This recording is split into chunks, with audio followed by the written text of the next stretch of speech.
pitch, where two eager entrepreneurs have 90 seconds to win over our panel of capitalists. If our panel likes the idea, they'll connect our dreamers with some of the best business minds around to help them take their idea to the next level. The catch, they could hate them both, and send them both on their way. Here's the pitch. Hi, I'm Zerzar Bukhari, founder of Row One Sports.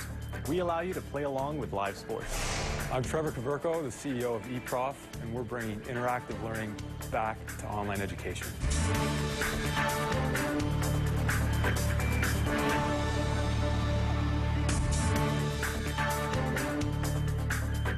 Hello, I'm Kim Parley, and welcome to The Pitch. Now, you've heard a little bit from our entrepreneurs.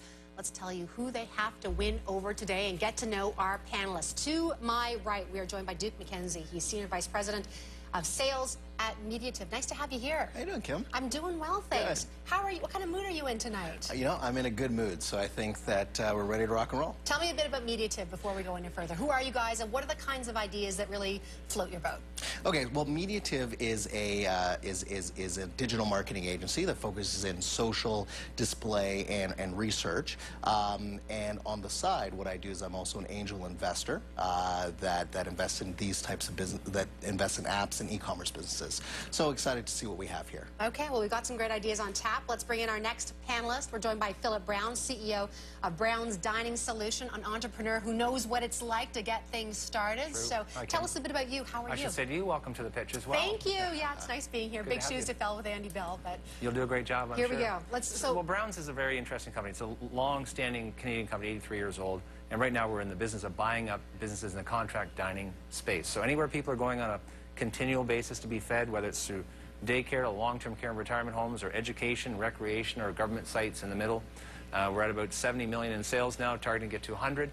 But I'm a long-time entrepreneurial fan. I love these early startups. I've invested in a lot of startup companies, so I'm anxious to see what we have tonight. Tell me just first, what's the biggest mistake an entrepreneur makes when they make a pitch? They don't get to the point. It's so important in a short pitch to get quickly to the point on why is it exciting, why should I tell somebody, and how can I make money at it. All right. If they're listening, and I'm sure they are, they probably took note of that. Probal Lala is the founding member of Maple Leaf Angels, our third panelist.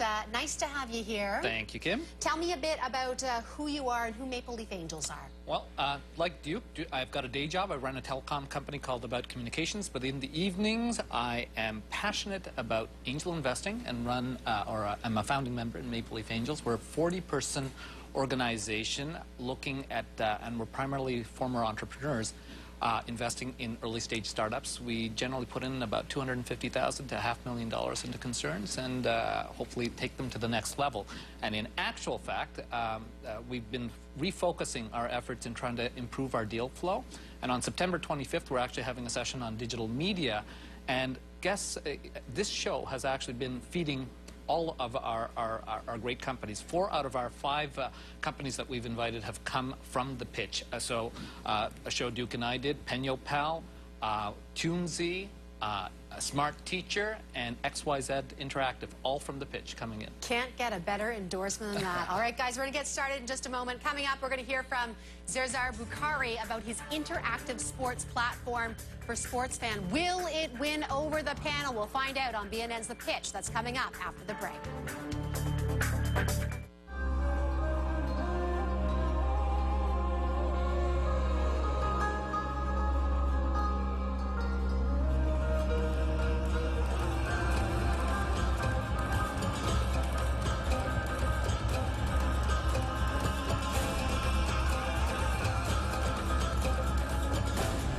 Savvy traders know that real opportunities exist in the commodities markets, not just the stock markets. Trade at cmcmarkets.ca. My Justin swims at the community center on weekends. Of course he's active enough. Fact is, kids need at least 60 minutes of physical activity per day, every day. Visit our website to learn how to get your kids more active. My Jamie plays soccer twice a week. That's plenty of activity. Fact is, kids need at least 60 minutes of physical activity per day, every day. Visit our website to learn how to get your kids more active. All right, welcome back to The Pitch. Time now to hear from our first entrepreneur, Zerzar Bukhari. He's the CEO of Row One Sports, Zerzar, you have 90 seconds now for the pitch. Pressure is on. Take it away. Thanks, Kim. So I'm here to talk to you about the next major evolution in digital sports media. There's no doubt that social media has really changed the way we interact, but it's also changed the way we watch live entertainment. Just think about the last time you watched a sports game and you tweeted about your favorite player or posted on Facebook about the game. And the fact that people love to do this is in the numbers. 3 of the top 5 most tweeted about events are sports. Just this past Super Bowl, there was 10,000 tweets per second about the game while the game was going on. And in the Euro Cup, over 15,000 tweets coming in every second at its peak. But the best part is that sports fans want to do more than to just talk about the game.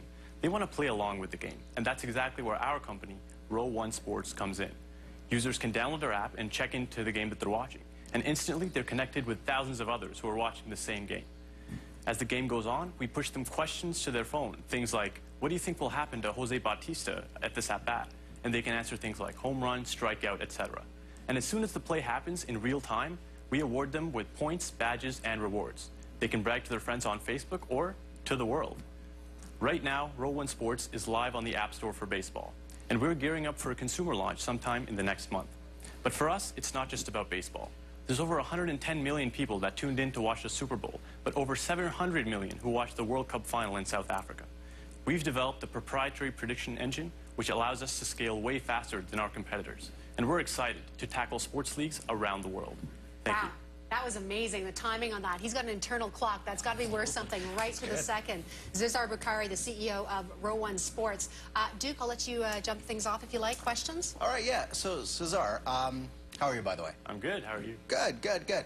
So there's over 1 million apps in the App Store last time I checked, and about 750 applications per apps every day. So my question is what's your secret sauce? And why do you think your app is not another Me Too app than the others? I checked the ones you listed here, so Preplay and Fancast. So what's different? What's your secret sauce? Sure. So there's 3 main competitors that are kind of doing the same thing we are. So that's Fancake, OnSports, and Preplay. Now, in terms of Fancake, they're the most similar to us, so they do push predictions to your phone. But the difference between us and them is that they actually hire people to watch the game and push questions to your phone, whereas we have that whole process automated. So we can actually scale way faster than they can. As for OnSports, they're more of a social platform than a game. And for Preplay, they're taking the route of approaching leagues rather than creating an independent application for all sports. I want to get to Philip. Before I do, though, how much are you looking for, by the way? 100K. 100K. Okay, Philip, go ahead. Well, it's all about money in my game, so how do you make money at it? How do you scale it? And then if I gave you 100K, how do I ever get my money back? Sure. So the way we're looking at revenue is really through 3 main streams. The first is the short-term stream, which is really conversion-based rewards. So let's say you get 5 predictions correct. Here's a chance for Nike to come in and say, hey, here's 20% off your next shoe purchase. And we take about 50 cents to $1.50 per conversion. But what's most exciting, though, is that once we hit scale, we're now able to approach broadcasters. So let's say you're watching Sportsnet. A little box comes up the side that says, 90% of people think that Jose Bautista is not going to make any runs this inning. And that's really interesting to people. So it's an advertising model? Yeah, primarily? It's primarily an advertising. But And we can so, also sell... just out of curiosity, how much time and how much money do you have into this so far of your own? So right now, we were actually part of the Next 36 incubator program. Okay, good. So we had some initial seed capital. And we've been working on this for about 6 months. How much seed capital? So up to $20,000. Okay, good. Yeah. And finally, if I put some money in, what do I get for it, and when do I ever see it come back? Okay, so right now, we're going to take this money and put it on product development and marketing. So we're looking at an outlook of about 2 to 3 years to really take over the market. We expect that's the time frame where one of the applications will win in this market. Thank you. Pro Ball. So you've mentioned you've been, I guess, in service for 6 months. When was the app launched? So the app was actually launched just 2 weeks ago. Okay, so I was going to ask a little bit of traction type question. Yeah. I don't know if that's a fair question. Let me then switch the question to two elements. Sure. One, you mentioned that your competitors focus in on particular leagues, and I know the NBA has an app, the NHL has an app, so it strikes me that a particular sport may actually have a much more unique play than a more generic one. So tell me why you think a generic app That's makes exactly more right. We sense. actually thought about that. We actually went to Boston for a sports tech conference, one of the biggest sports tech conferences in North America. And we talked to a few people about our app, and one of the people actually said, you know, the one that's going to win the market is someone who there's only one app for all the sports, because it's just more convenient for people. So that's kind of what we're going for. It's a convenience factor. So then your premise is that a sports fan is a sports fan no matter what the sport, and they'll just use the Well, one we app. assume that they're more fans of more than one sport, at least. Or even if they're fans of one sport, it still benefits them. Excellent. The second question is really related to your intellectual property. I like the predictive, online predictive capability, and I'm just wondering, do you really make your money on an app or go to the gambling side? And frankly, I mean, being able to predict sports results... He said the G word. No. So we're not really looking into gambling. What we really want to do is create kind of a game out of this and really try to get users engaged. And so we don't actually tell you what the answer is. We allow you to predict and then tell you whether or not it was right when it happens. And so we're not really looking into the gambling aspect of it, more of the gaming aspect of it.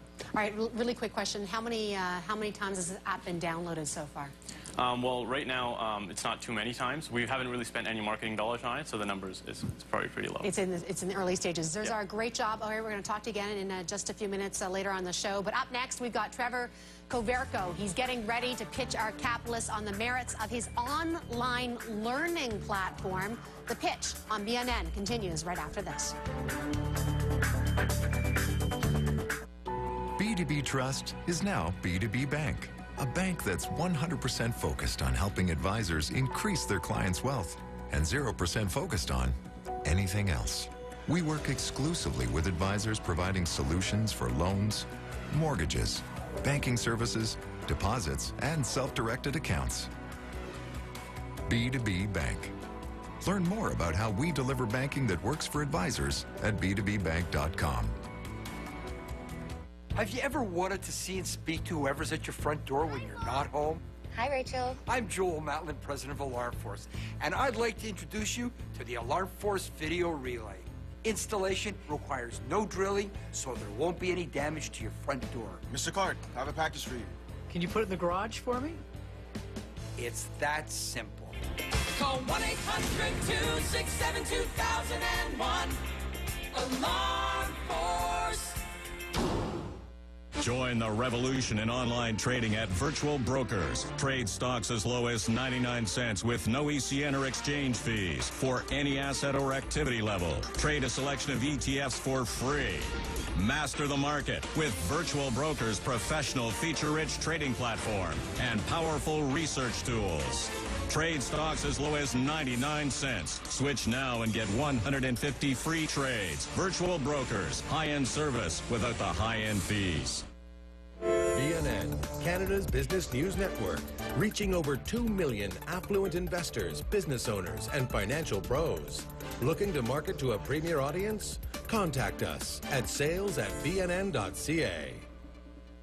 Welcome back. We just heard from our first entrepreneur, Zerzar Bukhari, CEO of Row One Sports. Now, let's hear from the competition. Our second entrepreneur is Trevor Koverko. He's the CEO of eProf. Trevor, you've got 90 seconds for your pitch. Take it away. It's no secret that the current form of education is outdated and needs innovation. Teachers are using old technologies, and students are leaving school with crippling debt and, in many cases, no marketable job skills. Now, online education is the solution, but we don't think it really knows what it wants to be when it grows up. In fact, the top 10 education technology platforms today are all asynchronous, and that means not live and not interactive. And this is an enormous problem because students overwhelmingly prefer to learn in a live, interactive setting. And that's why we built eProf. eProf is a dynamic platform that gives teachers personalized landing page, integrated payments, but most importantly, a dynamic virtual classroom where they can conduct live, synchronous classes. And we haven't forgot about the students. eProf gives them a cost-effective way to learn specific skills in a fun, social environment. In fact, our proprietary technology supports dozens of students to simultaneously collaborate in real time. So at eProf, we know what online education wants to be when it grows up. It wants to be interactive. Great pitch. 2 seconds to spare. I don't know where these guys get these clocks that they just know. I don't know if someone's counting in your ear like they're counting in mine. Good job. Duke, you get to go first. Okay, so I give you 2 thumbs up on the marketplace because education is about a $2 trillion market worldwide. So that's great, right? So the question that I have is, let's talk about the back end for a second. And the 2 questions. So the back end, how far along are you in building this marketplace, and how confident are you that it works well? Well, that was a big challenge for us. Is we didn't take an easy technical challenge. This is very difficult to develop a live, synchronous, 2-way audio, video, screen sharing. All these features is difficult. And that's really why we need funding now, because we want to scale our development team. It's taken us too long to get to this point, and we want to move a lot faster. But with that said, this is a year in the making, and we're going to be officially launching gradually over the next few weeks. So we will be revenue positive shortly. And then how do you, one quick question there. So if the second big thing is that I understand with marketplaces, just like eBay, once you have all the teachers, the marketplace of the teachers and students, and you have scale, you know, it's unstoppable. It's really an advantage. But how do you plan on, any thoughts on how you plan on getting some scale? Yeah, we have an interesting customer acquisition strategy. We're really disciplined in the sense we're focusing on the teachers exclusively. So we're reaching out, and you know, we've been pleasantly surprised because they've been coming to us. There's really no alternative out there other than Skype and YouTube and other platforms that aren't designed for teachers, where they can build their own brand and launch their own careers online. So our plan is to bring highly influential virtual teachers on board. They already have their own student base, and then we help them monetize that. But beyond that, we're looking ahead to open the floodgates and let normal teachers, brick and mortar teachers, unemployed teachers is a surprisingly big market, and tutors, we want them as well.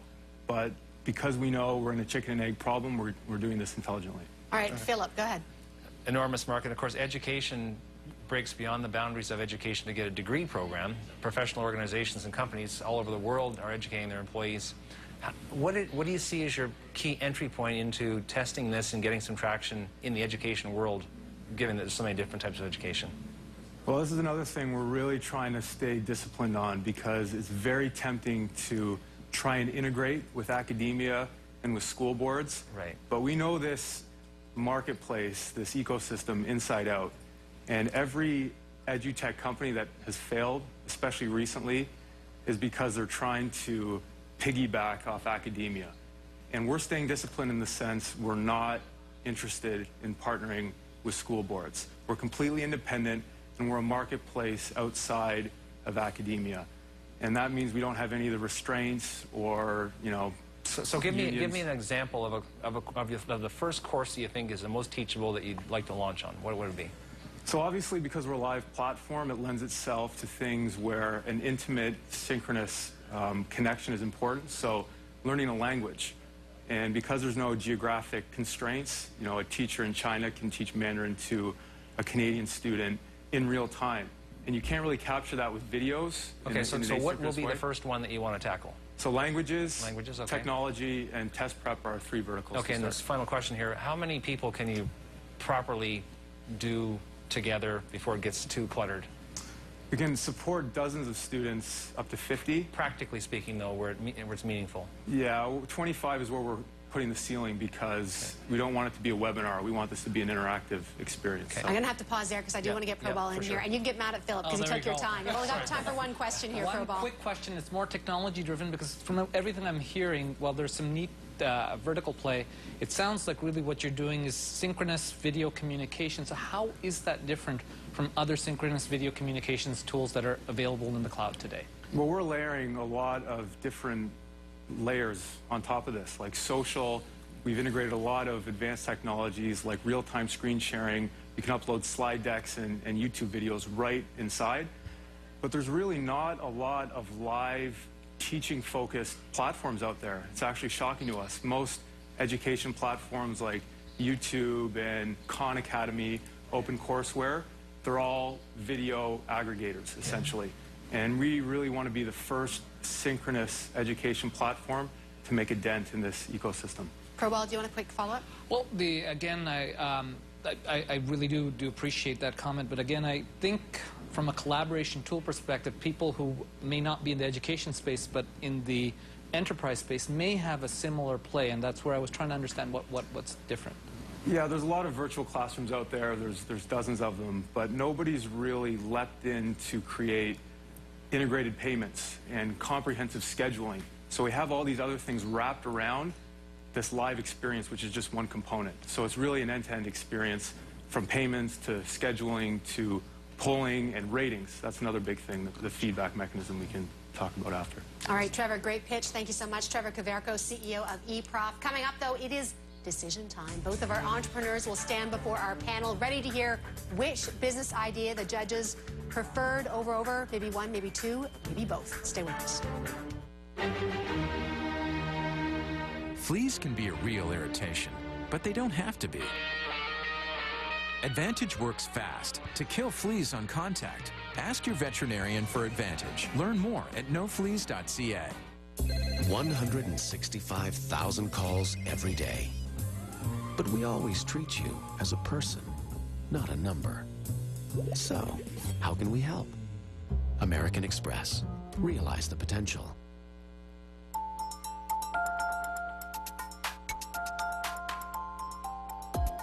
Active traders demand performance, access, and information to take advantage of fast-moving opportunities. Our powerful Scotia iTrade Flight Desk platform gives you control over your market tracking and trading environment. This integrated solution supports equity and options trading. It's easy to use and fully customizable with streaming, real-time data and news, advanced charting, and much more. Technical charting helps investors customize their charts to include moving averages, Bollinger Bands, Fibonacci's, MACD, and more. It's designed with the active trader in mind. Scotia iTrade offers tools, education, and services to optimize your online investing experience, along with low fees and commissions. To learn more, visit scotiaitrade.com or a Scotiabank branch today. Closed captioning is brought to you by Once Upon a Time, the complete first season. Go behind the scenes in never-before-seen bonus features. Available now on Blu-ray and DVD. Welcome back. It is decision time. Our panelists have heard two different business pitches, and here's a recap. Our first entrepreneur was Zerzar Bukhari, CEO of Row One Sports. They want to play along with the game, and that's exactly where our company, Row One Sports, comes in. Users can download our app and check into the game that they're watching. And instantly, they're connected with thousands of others who are watching the same game. Then we heard from Trevor Koverko, CEO of eProf. Students overwhelmingly prefer to learn in a live, interactive setting. And that's why we built eProf. All right, so let's bring in now our panelists and get their thoughts. Let's start with Zerzar Bukhari, CEO of Row One Sports. Duke. So, Zerzar, I'm not a hater. I think you pitch great and everything. It's just this space really scares me because it's very competitive, and I still don't get what the secret sauce is yet. So, yeah. So I'm yellow, if not red, on that. When you start off with saying I'm not a hater, that sounds a red. Sounds a red. Okay, yeah. Philip. I'm with Duke. It's very early. The sports space to me is so complicated, and there's so many powerful influences that if you do get a traction, you'll be on your way. So I think you've got to get some traction somewhere and then come back to us in 6 months and say, okay, look, I've actually got people signed up doing this thing. 15,000 tweets a second about nothing really doesn't make a business model to me. Well, I have to say, I think you've got three in a row, but I'll add one element, Zerzar. I think you have something with your predictive engine, and I think it goes well beyond the app space. So if you look at what you're doing with respect to analytics, et cetera, and you can protect that intellectual property, it's got applications. I mean, I said the G word, but there are many other areas that something like that would have a lot of value. Let me ask all of you, just quickly, what would change your mind about this? If he was doing something different, it would have Traction. So he's just early. Yes, traction. That's well, why that's I said encouraging. Yeah. Yeah. So just if it's not a bad idea, but it's early in terms of some spaces are easy to find and get. You don't need as much traction because the space is easy to find. In this space, it's such a monster. You're going to have to demonstrate some real activity. What helps you get traction right now? Well, I think we just need to spend marketing dollars on getting the word out and seeing what people think about it. Yeah. So a bit of a chicken egg here. I'm Yeah. not understanding that, okay. So it's a great job. Let's ask our panelists about Trevor Kaverko, CEO of eProf, and Duke. You're first again. There we go. So Trevor, I'm green. But I do want another conversation. As in, I like the space. I like the education space. It's funny. I've been obsessed with Khan Academy and just watching how people are educating online. And I do think it's the future.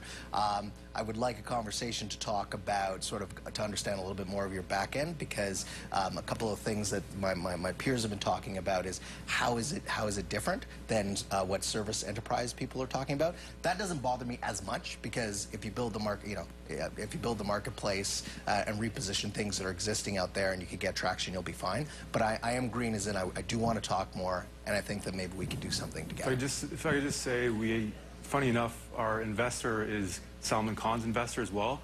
So we have some interesting partnerships we're working on right now to talk about. Yeah, but I'll only invest. You were an NHL draft pick. I'll only invest if you can get me an NHL shake. Put that down. Do you use Rowan Sports? Yes. I see a sports connection here, too. It was in there. It's in the bio. We got it out there. Philip. Well, Kim, this is obviously a huge space globally, and many wise people, including the late Steve Jobs, said that education has to retrench and figure it out. I think the market as well is training. There's so many areas of training now where we want to attend classes but can't get out of the office, can't get there. And I'll keep an eye on you. I may be able to follow up with some connections as well. There's been some people on this show, Probo, that would connect into what you're doing. They're doing training space right now, but they're doing it in a non-dimensional way. So let's keep in touch. I'll give you my card, and we'll go from there. Absolutely. Again, 3 for 3 in the sense that huge space, great opportunities, and I love a growing market. However, I guess my hesitation really is I think your play, from what I heard, was more technology related versus marketing. And if that's the case, I really need to understand how you differentiate yourself from all of the interactive, synchronous video communication tools that may be there on the enterprise side versus sort of the education space, because it's an easy move from one space to the other. Yeah, absolutely. We are a marketplace. We know this live proprietary synchronous experience is just a component of what we offer. But believe me, this whole model of teachers charging per student, setting all the parameters, the duration of the class, the size of the class, and then us taking commission isn't being done right now, and we want to be the first to do it successfully. Guys, we're going to have to leave it there. Great to have you here. Congratulations on the pitch. Zuzar Bukhari, good luck. Get that traction. We love to hear from you. Trevor Kaverko, it sounds like you've got some meetings set up with our panelists. And to our panelists, Duke McKenzie, Senior Vice President of Sales at Mediative, Philip Brown, CEO of Brown's Dining Solutions, and Probal Lala, founding member of Maple Leaf Angels. Thanks so much, guys. Thank you. That is it for us on the pitch on today's show. Thanks so much for watching. We'll talk to you again soon.